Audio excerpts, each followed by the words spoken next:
everyone, and welcome to this next episode of the CEO Insights. Today, we have the dynamic and visionary leader of SLCM, Mr. Sandeep Sabharwal, as part of the CEO Insights. Thank you again, Mr. Sandeep, for taking out the time today. Thank you, Rahul. It's a privilege to be here. Perfect. So, this is a candid conversation for everyone out there again. And the first question, Sandeep, I would like to ask you is that, what, as a leader, what are some of the values which are very core to you? And, how do you go about displaying those values at the workplace as well? So I think, Rahul, this is one of the very frequent questions that I get asked for. And I usually respond with the fact that, patience, perseverance are two important key factors. And as well as, as we go forward, I think one factor that I would like to add, which I think I've missed out in some of my earlier conversations, is consistency. Consistency and your belief in your core value system. I think what is happening is that post-COVID and during COVID, both, this is an important insight that at least we as an organization have learned, is that during COVID, we saw a lot of people doing a lot of pivots. And we saw a lot of new industry schematics coming across, and I'm basically talking about warehousing and agricultural, value chain system. We saw a lot of new interventions coming in, which were at that time, which were being quoted as cutting edge, which would change the entire complexion of how agriculture would work in India. And now 3 years down the COVID line, what we are understanding is that that's where the core value consistency comes in. If you believe in the core that you built, no matter what the storm that comes to you, is not only are you going to pass through it, but you're going to excel in. And I think SLCM has been, I'm privileged to say this, and I'm very proud to say this, that SLCM has been at the forefront of this. Last 4 years when you see the tumultuous time after and during COVID, and we saw a lot of pivots from a lot of organizations, and now what we are seeing is it's not coming together. They're falling flat because the core of warehousing, the core of agriculture was never understood then, and they were not consistent to that value. See, what we believe is that when you talk about digital interventions, etc., these are all parts that get added to a consistent performance parameters that you should have. It's like for any other organization. It's not AgriMind is not something very different from other organizations. All organizations face these challenges. And I'm very proud, as I've said, I'm again using the same word again and again, is because you see during this value chain where we saw people downsizing, we saw people cutting corners, then we saw economists would say hockey-shaped recovery and etc. SLCM has been on a consistent path of growth, and because this is a people organizational conversation, I would like to bring it on record that we've grown from 1,000 people strong persons to 6,000 plus people this year over the last 3 years. You spoke about your organization a little bit, and what has been the last few years. How about the future, Sandeep? So, for the next 5 years, what is the vision of SLCM, and where do you see the organization getting into? So SLCM, as usual, I would take it back to history. When I started this in 2009-10, we defined or we coined the word called warehousing management systems. And this was something which was unknown or unheard of at that time, even because we were talking about that you can actually do warehousing and you can do food management without owning any warehouses. It was something which was absurd at that time. And now everybody uses it as a common coinage, a common verbiage. Last year onwards, we've started, giving a new verbiage to the entire system called digitization. What we are trying to say is that digital alone, while everybody loves digital and we are also in a digital age, all economists say that the next 10 years or 15 years are of the digital era.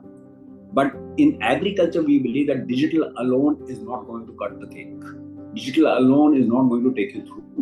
Digital has to marry the physical attributes of agriculture on the ground. And digital is going to be a support mechanism and not it's not going to be the spearhead. It's like if you're saying that digital is going to run the companies or run agriculture, my answer to that is no. It is always a physical aspect of that system will run, but digital will aid it. It's an aiding tool rather than a construct. And going forward 4 to 5 years, even 10 years in agriculture, we are very clear is that this digitization, the word that we've coined, would also become a mantra, just like the word that we coined, warehousing management systems. We've spoken a little bit about your and the organization's success, but if you maybe have to take a moment to reflect on, what was one of your failures recently, and any learnings from it. Yeah, so I'll tell you, I think our biggest failure, and there's a lot of learnings to that. I think our biggest failure was our aspect of communicating our thoughts in the with the right focus and the right intensity to the entire ecosystem. We kept on saying that yes, we kept on at times we actually did the wrong thing of borrowing what we could see around us, because everybody was talking about digital, so we would also say yes, digital is the way. But as I said, it was never the way. In agriculture, it was the marriage of digital physical that would have worked, and that was what we always believed in. But we were never able to communicate this in such robustness as I am doing it today, because we were a little scared as a company in the size and the stature that we have. We are a small company from that perspective. So we were always scared that we may be stepping on toes of people by saying, "Hey, digital is not the way forward. It has to be an amalgamation of both your physical attributes and digital attributes." So I think that was our biggest mistake. We should have been more verbal about what we were saying.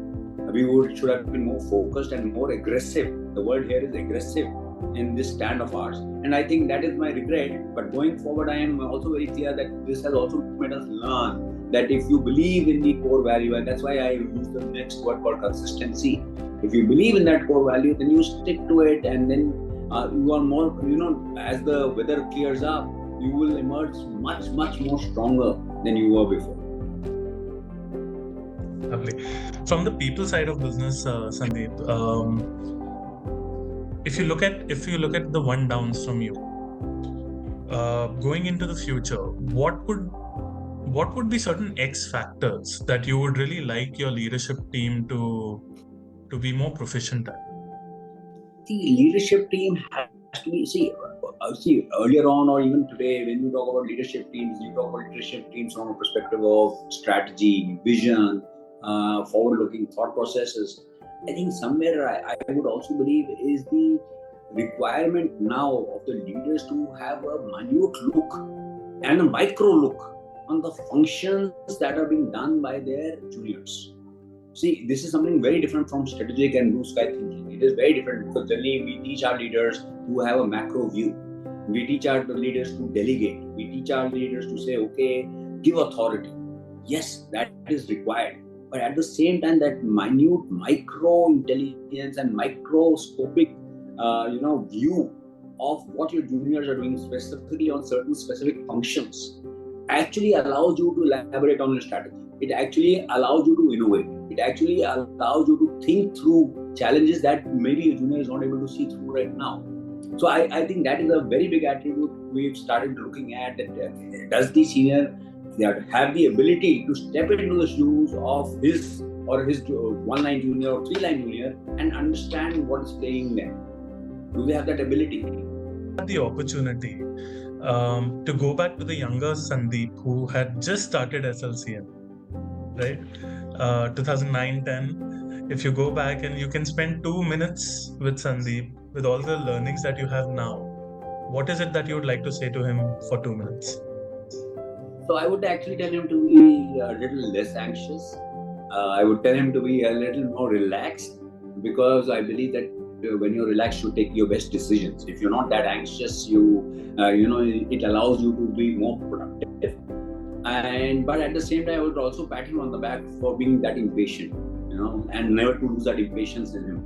Because patience, while patience is a very good virtue, it actually brings in some kind of a laggard attitude also in the person.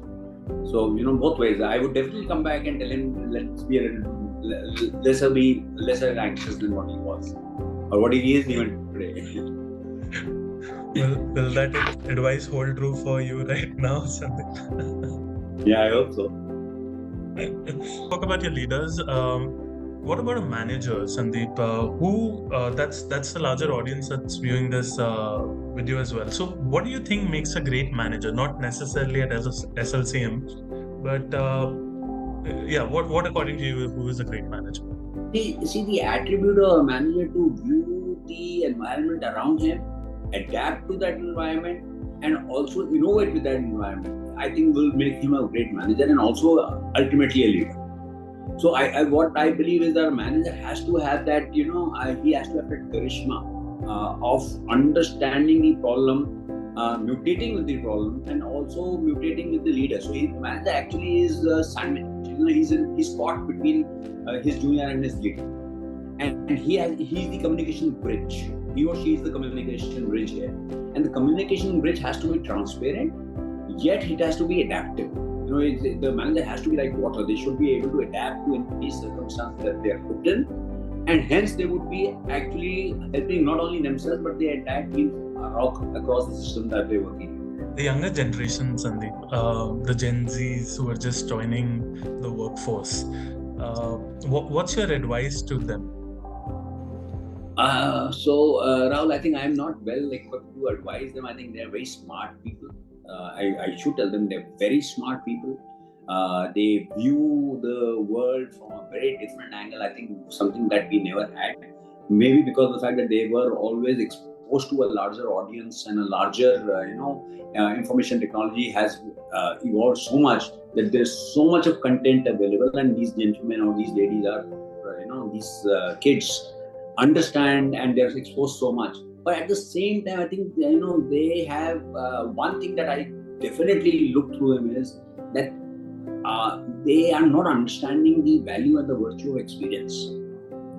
Right? Something which our generation did. When we were looking at leaders or we were looking at our managers, experience was something which we were valuing.